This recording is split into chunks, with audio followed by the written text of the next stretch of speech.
একাদশ শ্রেণীর নবীন শিক্ষার্থীদেরকে আমার পক্ষ থেকে আবারও স্বাগতম আমার এই অনলাইন ক্লাসে। হিসাব বিজ্ঞানের আমরা সূচনা অধ্যায়ে ছিলাম, অর্থাৎ হিসাব বিজ্ঞান পরিচিতির সূচনার যে প্রথম অংশ, ওটা আমরা দেখাইছিলাম যে এই চ্যাপ্টারটা মূলত 3টা ভাগে ভাগ করা হয়েছে। আমরা প্রথম অংশ নিয়ে আলোচনা করছি, অর্থাৎ সূচনা অংশ।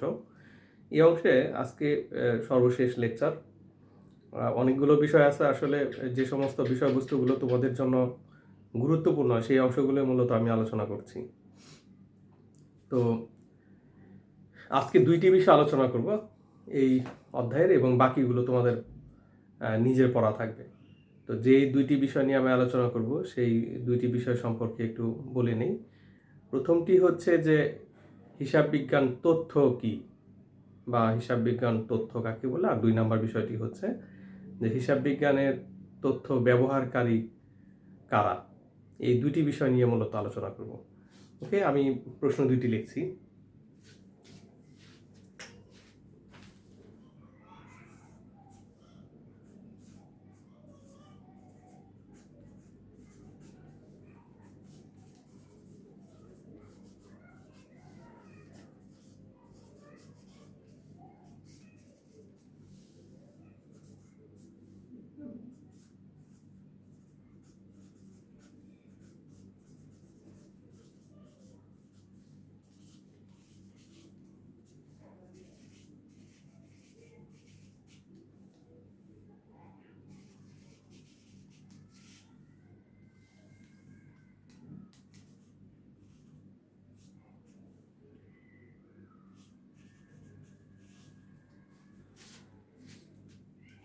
হিসাব বিজ্ঞানের তথ্য ব্যবহারকারী কারা বা কে কে।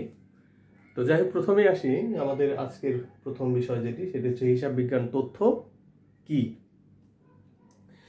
হিসাব বিজ্ঞান নিজেই একটি তথ্য প্রক্রিয়া, কারণ হিসাব বিজ্ঞানের যে সমস্ত প্রচলিত যে সংজ্ঞাগুলো আছে সেখানে আমরা দেখি যে accounting is a information system, অর্থাৎ হিসাব বিজ্ঞান নিজেই একটি তথ্য প্রক্রিয়া। এখন আমরা এই যে যদি এটার সংজ্ঞাকে আরেকটু বিশ্লেষণ করি, তাহলে আমরা দেখতে পাই যে কারবারি প্রতিষ্ঠানের লেনদেনগুলোকে সুশৃঙ্খলভাবে লিপিবদ্ধ করা এবং তার ফলাফল নির্ণয় করা, এবং এই ফলাফলের পাশাপাশি একে এই যে প্রতিবেদনগুলো তৈরি করা হয় তা যথাযথভাবে প্রকাশ করাই হচ্ছে হিসাব বিজ্ঞান তথ্য। তাহলে প্রকাশ কিন্তু একটি গুরুত্বপূর্ণ বিষয়, যে হিসাব বিজ্ঞানের যে এই যে প্রাতিষ্ঠানিক যে বিষয়বস্তুগুলো আছে, প্রাতিষ্ঠানের মধ্যে অর্থাৎ বিষয়বস্তুর মধ্যে হচ্ছে যে লেনদেন নিয়ে মূলত কারবারি প্রতিষ্ঠানের কাজ। তো কারবারি প্রতিষ্ঠান এই লেনদেনগুলোকে কি করে? কারবারি প্রতিষ্ঠান লেনদেনগুলোকে সে তার হিসাবের বইয়ে লিপিবদ্ধ করে। তো লিপিবদ্ধ করার কারণটা কি? কারণটা হচ্ছে যে তার আর্থিক ফলাফল ও আর্থিক অবস্থা নির্ণয় করা। এগুলো হচ্ছে সাধারণ কথাবার্তা। তো শুধুমাত্র যে কারবারি প্রতিষ্ঠান সেগুলা যথাযথভাবে লিপিবদ্ধ করা, সংরক্ষণ করা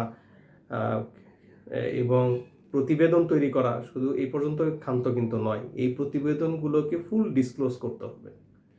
এই যে পূর্ণ প্রকাশের একটি নীতি আছে, সেই প্রকাশের নীতি অনুযায়ী কিন্তু একটি প্রতিষ্ঠানে যে সমস্ত প্রতিবেদন বা আর্থিক প্রতিবেদন তৈরি হয়, সেই প্রতিবেদনগুলোকে কিন্তু যথাযথভাবে প্রেজেন্টেশন করাও কিন্তু একটি গুরুত্বপূর্ণ কাজ, এবং এই প্রেজেন্টেশনের মধ্য দিয়েই কিন্তু কি তৈরি হয়? তথ্যগুলোকে আমরা যথাযথভাবে উপস্থাপন করি। এখন আমাদের জানা দরকার হচ্ছে যে একটি প্রতিষ্ঠানের গুরুত্বপূর্ণ প্রতিবেদনগুলো কি কি। তো গুরুত্বপূর্ণ প্রতিবেদনগুলোর এই যে যে বিবরণীগুলো, আমরা অনেক সময় এগুলোকে বিবরণী বলি, শুধুমাত্র প্রতিবেদন বলি তা না, এগুলোকে আমরা বিবরণীও বলে থাকি। এই বিবরণীগুলো কিন্তু অত্যন্ত জরুরি, যে একটি প্রতিষ্ঠান তথ্যগুলোকে কিভাবে সন্নিবেশিত করেছে অথবা কোথায় কোথায় এগুলো উৎপত্তি হয়েছে। একটি বিষয় কিন্তু খেয়াল রাখবে, যে আমি কিন্তু প্রথমেই বলেছি যে এই যে তথ্য বা হিসাব বিজ্ঞানের তথ্য উৎপত্তির সূতিকাগার হচ্ছে লেনদেন। একদম শুরুতেই হচ্ছে লেনদেন। লেনদেনগুলোকে পর্যায়ক্রমে আমরা সেগুলোকে হিসাবভুক্ত করি, পাকাপাকিভাবে লিপিবদ্ধ করি, তারপরে সংক্ষিপ্তকরণ করি, তারপরে সেগুলাকে আমরা আ আর্থিক বিবরণীতে সেগুলাকে প্রকাশ করি, তারপর আমরা বিশ্লেষণ করি। এর চেয়ে তাহলে সবচেয়ে বেশি গুরুত্বপূর্ণ কিন্তু কী জিনিস? লেনদেন। লেনদেন হচ্ছে হিসাব তথ্যের সূতিকাগার, একদম রুটে। এখন আসি যে গুরুত্বপূর্ণ যে বিবরণী বা প্রতিবেদনগুলো, সেগুলো কি কি? প্রথমেই আমাদের খেয়াল রাখতে হবে যে আমরা যে আমাদের যে IAS 1 অনুযায়ী বা ফুল ডিসক্লোজার অনুযায়ী আমরা বলে থাকি যে 5টি বিষয়বস্তুকে আমাদেরকে খুব গুরুত্বের সঙ্গে নিতে হবে। 5টি বিবরণীকে, তথ্য উৎপত্তির ক্ষেত্রে বা হিসাব বিজ্ঞানের তথ্যগুলোকে প্রেজেন্টেশনের ক্ষেত্রে 5টি বিবরণী মানে অত্যাবশ্যক বা আমরা গুরুত্বপূর্ণ বা গুরুত্বের সঙ্গে আমরা নিয়ে থাকি। তার মধ্যে 1 নাম্বার হচ্ছে যে আমরা যেটাকে বলি ইনকাম স্টেটমেন্ট বা বিশদ আয় বিবরণী। বিশদ আয় বিবরণী এটি একটি গুরুত্বপূর্ণ একটি দলিল, প্রামাণ্য দলিল আমরা এটাকে বলে থাকি, যে যেখান থেকে একটি প্রতিষ্ঠানের লাভ ক্ষতি, তার যে সমস্ত খরচগুলো আছে প্রত্যক্ষ পরোক্ষ, এই খরচগুলোকে কিন্তু আমরা এখানে প্রেজেন্টেশন করে থাকি। তারপরে আসতেছে যে একটি প্রতিষ্ঠানের আমরা যেটাকে 2 নম্বরে বলছি উদ্ধৃতপত্র, এটার আরেকটি নাম হচ্ছে আর্থিক অবস্থার বিবরণী। তো ফিনান্সিয়াল পজিশন আমরা বলে থাকি, যে এখানে একটি প্রতিষ্ঠানের সম্পত্তি, দায়, এগুলোকে উপস্থাপন করে থাকি। অর্থাৎ এখান থেকে কিন্তু ব্যাপক তথ্য পাওয়া যায় যে প্রতিষ্ঠানের সামগ্রিক সম্পদ এবং দায়ের পরিমাণ কত, বা অভ্যন্তরীণ দায়, বহির্দায়ের পরিমাণ কত, চলতি সম্পদ, চলতি দায়ের পরিমাণ কত, নানা ধরনের তথ্য কিন্তু এখান থেকে তথ্য ব্যবহারকারী সে তার তথ্য উপাত্ত নিতে পারে। 3 নম্বরে আসতেছে আমাদের চেঞ্জ টু ওনার্স ইকুইটি, অর্থাৎ মালিকানা সত্ত্বের যে পরিবর্তনের যে বিবরণী, মালিকানা সত্ত্ব বিবরণী আমরা অনেক সময় এটাকে বলে থাকি, এখান থেকেও আমরা তথ্য পেতে পারি। এখানে মূলত যে মালিকানা সত্ত্বের যে পরিমাণ অধিকার বা তারা যে পরিমাণ মূলধন সরবরাহ করেছে, সেই সংক্রান্ত তথ্যগুলো আমরা এখান থেকে পাই। এরপরে 4 নম্বরে কোনটি? 4 নম্বরে আমরা বলছি নগদ প্রবাহ বিবরণী। নগদ প্রবাহ বিবরণী থেকে আমরা জানতে পারি যে একটি প্রতিষ্ঠানের একটি হিসাবকালের মধ্যে কি পরিমাণ নগদ অর্থের পরিবর্তন সংঘটিত হচ্ছে, কিংবা নগদ অর্থে আসা যাওয়া, আমরা যেটাকে ইনফ্লো এবং আউটফ্লোর কথা বলে থাকি, যে আন্তঃপ্রবাহ এবং বহিঃপ্রবাহ, এই সংক্রান্ত আমরা জানতে পারি। এবং সর্বোপরি যে প্রতিষ্ঠানের নগদ পরিবর্তনের পরিমাণও কিন্তু আমরা এখান থেকে জানতে পারি। এরপরে আমাদের সর্বশেষ যে আমরা যে বিষয়টি উল্লেখ করছি সেটি হচ্ছে আমাদের এটাকে বলে নোটস ইংলিশে। ইংরেজিতে যেটিকে আমরা নোটস বলি, বাংলায় সেটিকে আমরা পাদটীকা বা টিকা আমরা বলে থাকি। আমরা ফুটনোট না বলে টিকা বলি এটাকে। তো টিকাগুলোকে পর্যায়ক্রমে, অর্থাৎ কিভাবে একটা এই যে ফিনান্সিয়াল রিপোর্ট যে হলো, সেই ফিনান্সিয়াল রিপোর্টের মধ্যে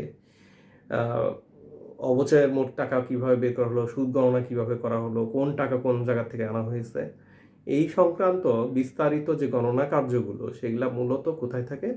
আমরা বলেছি যে এই নোটের মধ্যে উল্লেখ করতে হয়। এবং এখান থেকেও কিন্তু একজন তথ্য ব্যবহারকারী হোক আর তথ্য সংগ্রহকারী হোক, সে কিন্তু কি করতে পারে? এখান থেকেও সে তথ্য নিতে পারে যে এই ফিনান্সিয়াল রিপোর্টটা কতটুকু গ্রহণযোগ্য, যে সমস্ত টাকাগুলো দেখানো হয়েছে বা লেনদেনগুলো দেখানো হয়েছে তা কি যথাযথভাবে নির্ণীত হয়েছে কিনা, তাও কিন্তু এই টিকা থেকে আমরা বুঝতে পারি। তো যাই হোক, একটি প্রতিষ্ঠানের জন্য এই যে 5টি বিবরণীর কথা বললাম, যে একটা তথ্য বা হিসাব বিজ্ঞান তথ্য যদি আমাদেরকে সৃষ্টি করতে হয় বা প্রকাশ করতে হয় বা প্রেজেন্ট করতে হয়, তাহলে আমাদের এই 5টি বিবরণী বা প্রামাণ্য দলিল আমরা যে কথাই বলি না কেন, সেগুলা কিন্তু অত্যন্ত গুরুত্বপূর্ণ। তাহলে খেয়াল রাখবে যে এই হিসাব বিজ্ঞানের তথ্য বা হিসাব তথ্যগুলো প্রেজেন্টেশনের ক্ষেত্রে 5টি বিষয়বস্তু হচ্ছে অন্তর্ভুক্ত। আর এর সূতিকাগার হচ্ছে লেনদেন। লেনদেন থেকে মূলত শুরু। কারণ অনার্থিক যে বিষয়গুলো আছে, যেগুলো লেনদেন নয়, সেগুলোকে কিন্তু হিসাব বিজ্ঞানে বিবেচনাই করে না। এই কারণে লেনদেনই হচ্ছে একদম প্রাইমারি বা প্রিলিমিনারি আমরা যাই বলি, যে একদম সূচনা লগ্ন থেকে আমরা লেনদেনগুলো নিয়ে মূলত তথ্য তৈরি হয়ে থাকে, বা তথ্য উপাত্তগুলো আমরা সেখান থেকে মূলত পেয়ে থাকি। এই হলো আজকের প্রথম বিষয়। আমাদের দ্বিতীয় বিষয় হচ্ছে যে হিসাব বিজ্ঞানের তথ্য ব্যবহারকারী কে কে বা কারা হিসাব বিজ্ঞানের তথ্যের ব্যবহারকারী। আমরা এই হিসাব বিজ্ঞানের তথ্য ব্যবহারকারীকে যে দুইটা ভাগে আমরা ভাগ করে থাকি। যে তথ্য ব্যবহারকারী আমাদের দুইভাবে হতে পারে। একটি হচ্ছে যে অভ্যন্তরীণ ব্যবহারকারী, আরেকটি হচ্ছে বাহ্যিক ব্যবহারকারী।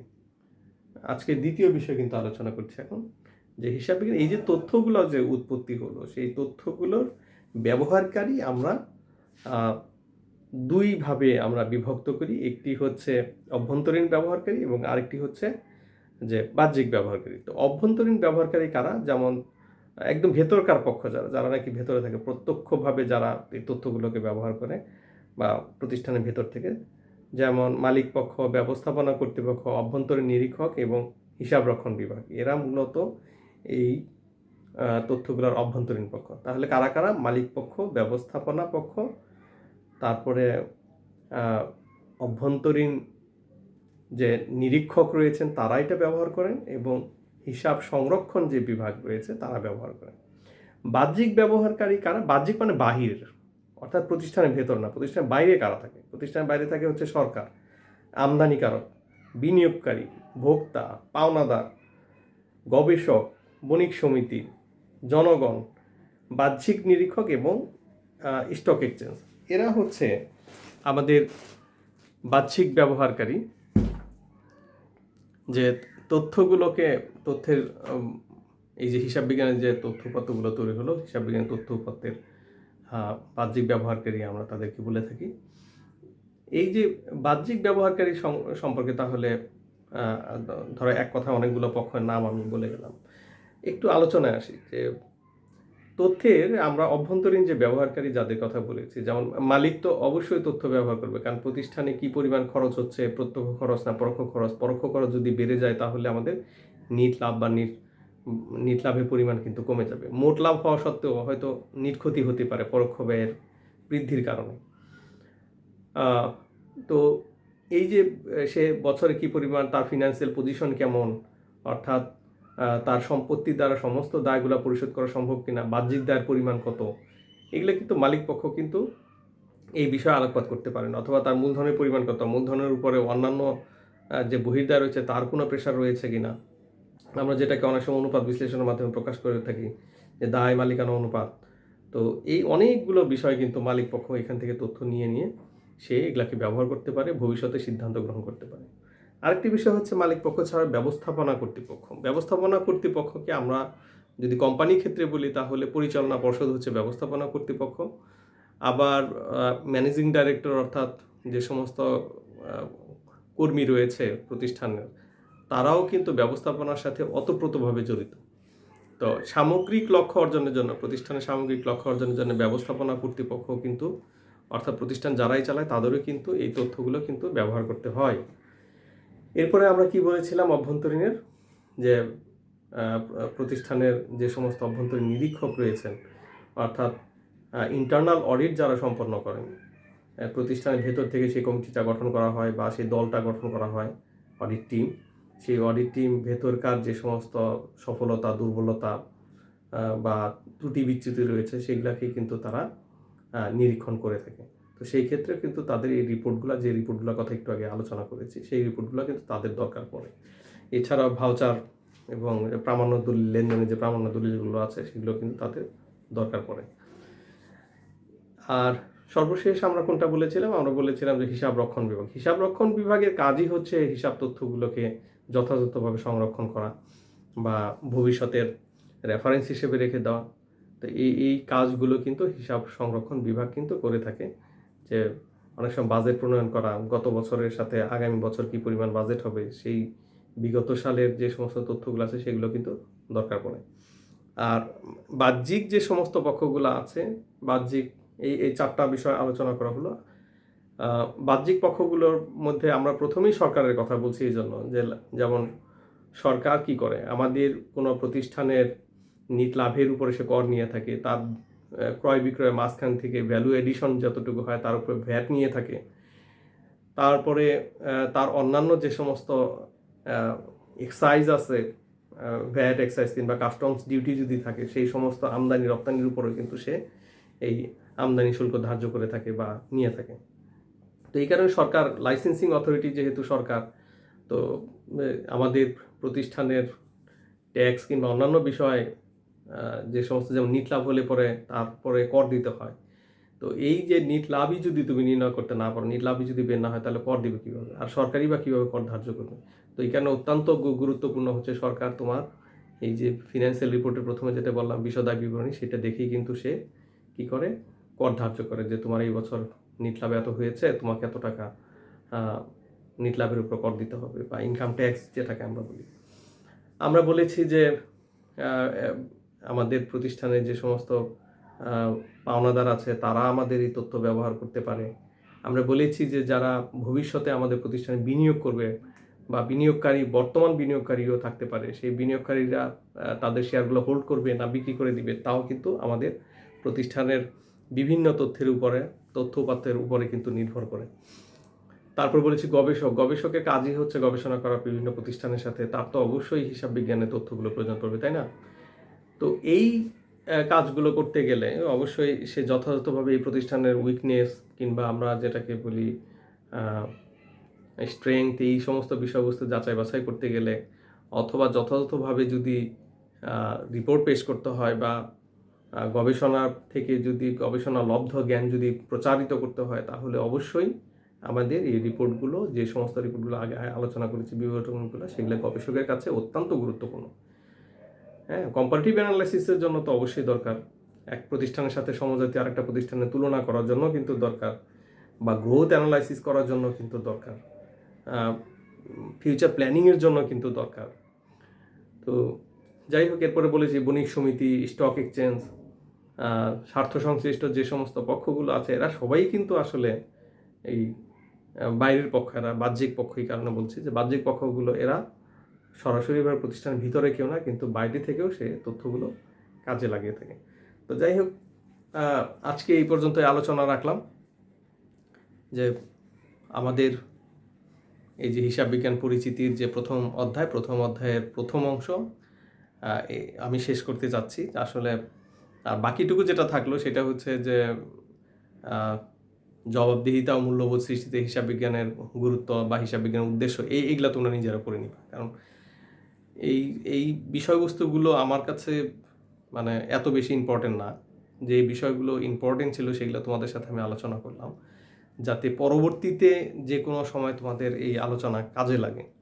আর বাড়ির পড়াটা তো দিয়ে দিলাম, জবাবদিহিতা ও মূল্যবোধ সৃষ্টিতে হিসাব বিজ্ঞানের ভূমিকা আলোচনা করো, এটা তোমরা একটু নিজেরা একটু পড়ে নেবে।